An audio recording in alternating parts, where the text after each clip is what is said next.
So I was just curious as to what you did in your bill. We didn't address it, Mr. President. Look, I think you know why? Because you're afraid of the NRA, right? Don't worry about the NRA. They're on our side. You guys, half of you are so afraid of the NRA. There's nothing to be afraid of. And you know what? If they're not with you, we have to fight them every once in a while. That's okay. They're doing what they think is right. I will tell you, they are doing what they think is right. But sometimes we're going to have to be very tough, and we're going to have to fight them.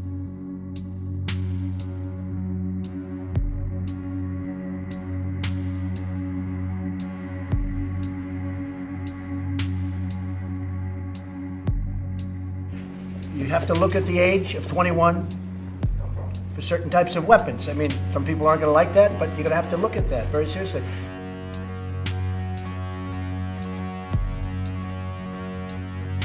You can't buy a handgun at 18, 19, or 20. You have to wait till you're 21, but you can buy the gun, the weapon used in this horrible shooting at 18. You are going to decide. The people in this room pretty much are going to decide. But I would give very serious thought to it.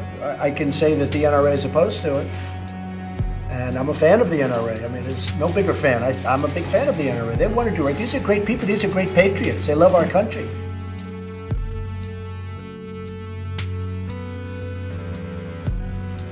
But that doesn't mean we have to agree on everything. It doesn't make sense that I have to wait till I'm 21 to get a handgun, but I can get this weapon at 18. I don't know. So I was just curious as to what you did in your bill.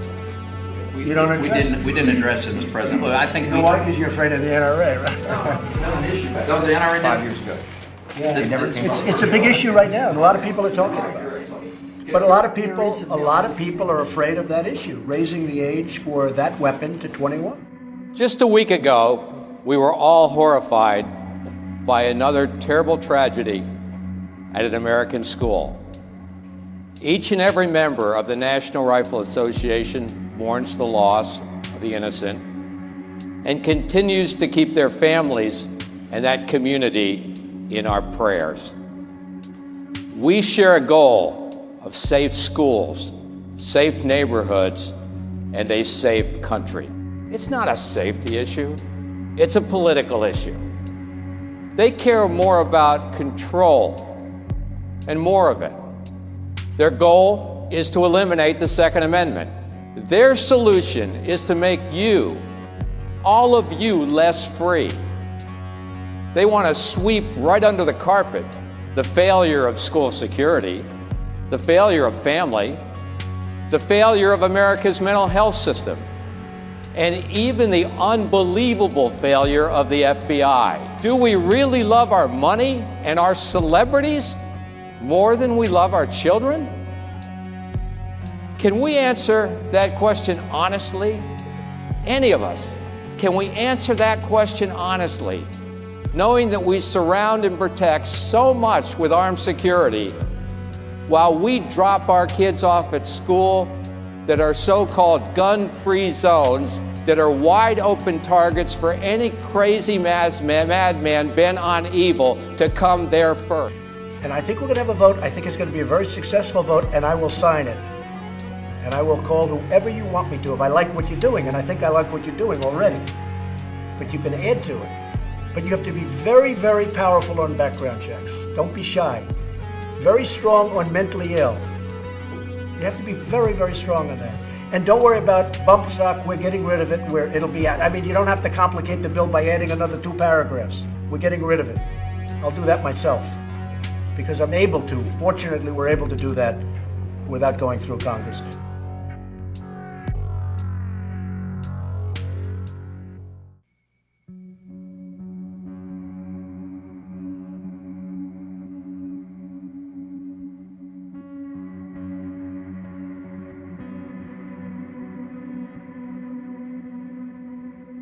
So, if the 4 of you could work together and come up with some beautiful foundation, add and subtract to it, put it for a vote, let's get it done. That's what we have to do. The spokeswoman, Nia, for the NRA, Dana Lash, the NRA spokeswoman, she spoke just before Wayne LaPierre at this conference. She went one step further. Listen to this.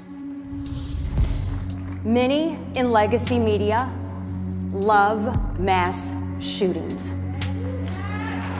You guys love it. Now, I'm not saying that you love the tragedy. but I am saying that you love the ratings. Crying white mothers are ratings gold. All right, Nia, I mean, Horrifying. that's pretty outrageous. Yeah, pretty outrageous. But this is kind of what she specializes in. I mean, she gets attention and eyeballs to her speech here by saying something so outrageous, false, and horrifying. But I think it gets to Gloria's point here as well. I mean, as much as it's an us versus them in terms of Democrats supposedly being socialist, they put the media in the same place. The kind of mainstream media. Of course, Dana was at our town hall yesterday and criticizing the media in some ways. But I think, yeah, it's just this big culture war, us versus them. You rile up the base, you energize that crowd, you grow the membership, which is about 3 to 5 million folks there.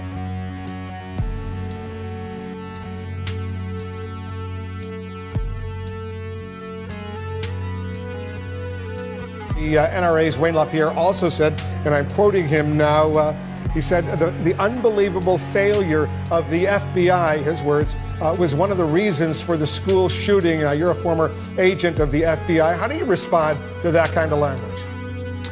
Well, it's upsetting, but it's not surprising. And it's yet another example of an attack on the FBI and law enforcement for purely political reasons. And, you know, we're always going to have these special interest groups that are trying to further their own special interests. That we're never going to stop.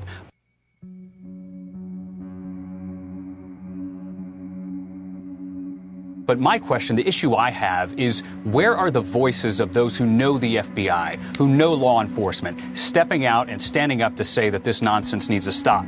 Now, we have to hold the FBI accountable. They're responsible for what looks to be a colossal, gut-wrenching, heartbreaking mistake here. We have to get to the bottom of it, and they need to be held to account. But this isn't about accountability. This is about pure politics. So we have people that are currently in government. We have people that are formerly in government, even former law enforcement. Some of them who make a hobby of, going on TV and, sticking their finger to the wind to see what the direction of political winds are before they weigh in on a controversial topic. Where are those voices? Where are they countering the nonsense that's out there? Wolf, it's not a Republican issue. It's not a Democrat issue, but you can guarantee that law enforcement in America are paying attention to every single word of this debate. And my job here is analysis, so let me put it in analytical terms. I assess with extremely high confidence that the quote-unquote party of law enforcement is going to quickly find its way on the road to irrelevancy if they think that the way and the solution to their political problems is to attack the FBI and to attack law enforcement. And even the unbelievable failure of the FBI. The list of companies yanking benefits from NRA members is getting longer as backlash against the group continues to grow following the school shooting in Florida. MetLife said it would stop providing discounts for auto and home insurance. Also, hearing aid supplier Starkey hearing, airlines Delta and United, as have moving companies Allied Van Lines and North American Van Lines, and the car buying service TrueCar. Last week, as you said, Connell, car rentals, Hertz, Enterprise, Alamo, National, Avis, and Budget also said they would no longer be offering deals to NRA members. So if I could just sum up, Chris and John, Pat, Joe, maybe you could all get together. You'll start it from that standpoint. Other people, Diane, you have some very good ideas. We all have, I think everybody, Marco, I know you have a lot. Fellas, if you could all get together, if we could put in one great piece of legislation, Chuck, I think that you're going to have an amazing result in the vote. The votes are hard to get in Congress. That's what's been happening. You're going to have an amazing result. People are going to be shocked to see the number. It's not going to be 60. It's going to be way above 60. I mean, it may be a number that nobody would even believe. People want to see something happen. But they want to see something good happen, too. Not just another piece of... I mean, you didn't pass anything, let alone some good stuff. We want to pass something great. And to me, something great has to be where you stop it from happening. And I think there's only one way.